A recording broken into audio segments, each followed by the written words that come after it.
Halo semuanya. Pertama saya ucapkan mohon maaf karena kevakuman saya di YouTube.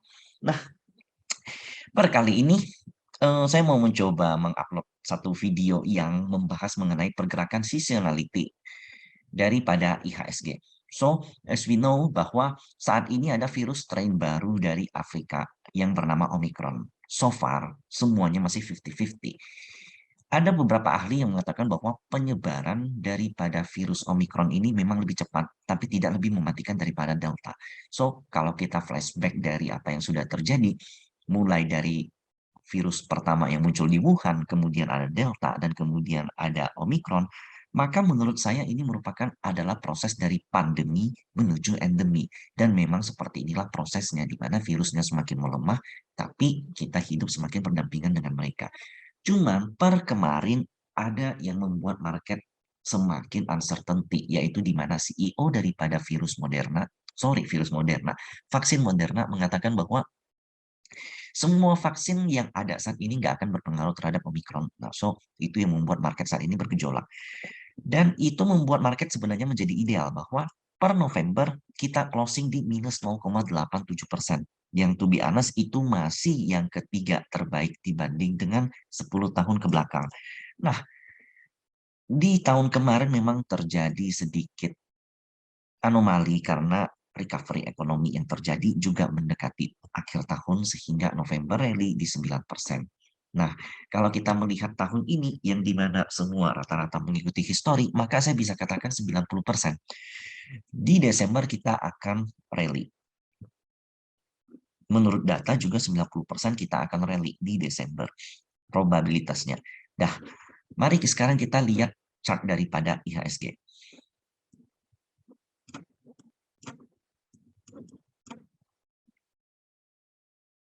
Pada 4 Oktober hingga 27 Oktober, rally IHSG didominasi oleh foreign. Ini dari kotak yang saya masukin ya. Ini kalian bisa lihat di indikator, di sini ada foreign flow ya. Net foreign buy atau sell, nah di sini bakal ketahuan. Lalu kemudian saat ini IHSG, kalau kita masukin Horli, sayangnya Stockbit nggak bisa Horli ya. Di sini kalian akan lihat ada yang namanya bearish divergence dengan target penurunan di lowest daripada candle ini, yaitu 6480. Nah, saat ini IHSG sudah menyentuh 6480. Di sini candle yang gede ini bisa diabaikan karena ini merupakan momen di mana terjadi rebalancing MSCI. So, wajar sekali kalau ada volume yang besar. Nah, so langganan dari saham yang terjadi window dressing ya. Jadi untuk kalian ketahui window dressing itu merupakan momen di mana para fund manager mempercantik dia punya portofolio, dan portofolio mereka udah pasti ada di blue chip dan most likely rata-rata biasanya BUMN. Nah, so I guess that BBNI saat ini sedang berada di support kritikal ya, di mana saya masih cukup punya keyakinan bahwa dia akan membentuk yang namanya flag pattern, di mana areal ini nggak boleh di breakout.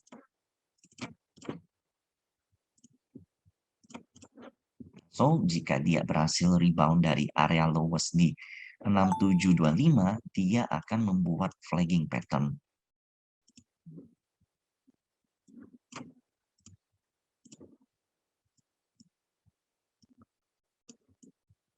Dengan target 9.600. Jika flagging pattern ini breakdown, maka kalian bisa nadah di sini. Ini tergantung daripada varian COVID yang ada ya. Tapi I don't think so kalau bisa break di opini saya. Window dressing bakal 90% kejadian. So, saham-saham seperti inilah yang perlu kalian pantau. Nah, selanjutnya ada tebik. Di mana sebenarnya kalau tebik ini merupakan salah satu momen saham yang diuntungkan dari merger daripada perusahaan infrastruktur. Dia memiliki channeling downtrend yang sudah breakout dengan volume yang lumayan. Nah, so target kenaikan dari tebik adalah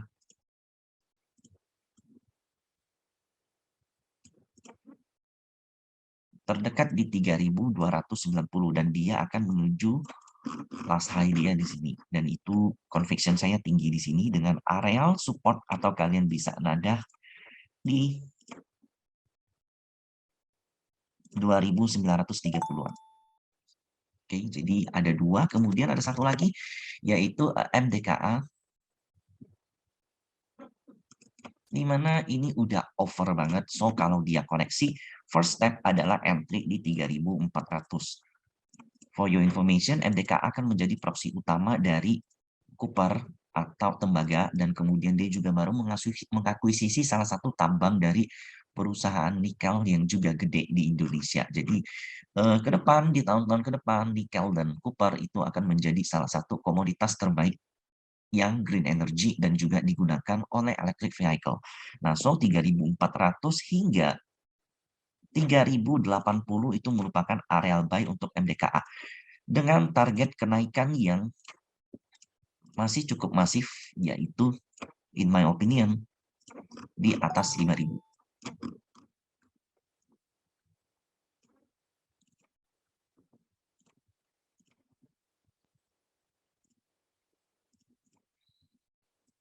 Oke, lalu saya punya saham BBYB yang saya bahas di Stockbit saya. Saya bahas kemarin itu sudah memberikan upside sebesar 54%, juga dapat bonus dari rek issue, sehingga kalian bisa dapat 80-an% lagi dari rek issue, itu kurang lebih 20% dari harga kalian. Cuman dia sudah kena Fibo, jadi saya nggak begitu demen lagi, jadi akan lebih baik trading stop aja, nggak usah beli-beli lagi. Nah, selanjutnya ada the mother of all digital banks, yaitu adalah Arto. Kalau kita perhatikan foreign flow, wow, ini wow banget. Diperhatikan di bawah, ini foreign flow banget dari semenjak 19 Oktober ya, di bottoming di sini sampai di ujung itu semua masih foreign flow. Saat ini potensinya dia membentuk inverted head and shoulders dengan areal support yang ada di hingga 14.000, itu it's okay ya. Neckline-nya di atas, nah seperti ini, dengan target kenaikan daripada Arto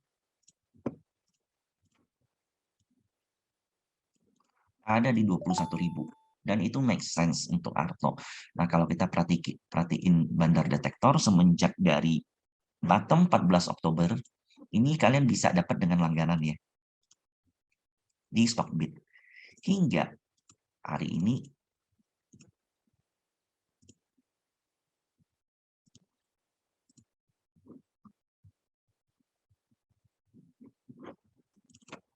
kalau kita dari sini 19 Oktober, yap, broker pertama yang menjual dengan banyak adalah LG dengan nilai 1,2 triliun dan IU 1 triliun. Tapi kalau kita lihat di broker kedua, yaitu AK dan CC, begitu juga dengan BK dan BK, ya jadi ketiga broker di bawah ini itu melakukan akumulasi. Yang pertama memang udah terjadi distribusi di LG. So, di opini saya ya, dengan memperhatikan volume yang ada seperti ini, maka ini merupakan pergerakan yang potensi banget bagi Arto untuk menuju 21.000. Nah, sekian video dari saya. Nanti ke depan saya akan terus membahas saham-saham yang berpotensi secara teknikal maupun secara bandarmologi, dan begitu juga kita akan bahas mengenai isu-isu dan katalis-katalis yang mempengaruhinya serta story-nya. Thank you, dan saya ucapkan terima kasih juga untuk menonton kembali, dan semoga saya bisa punya semangat lagi untuk mengisi channel YouTube. Karena selama ini saya sibuk di Instagram dan di grup Telegram. Thank you.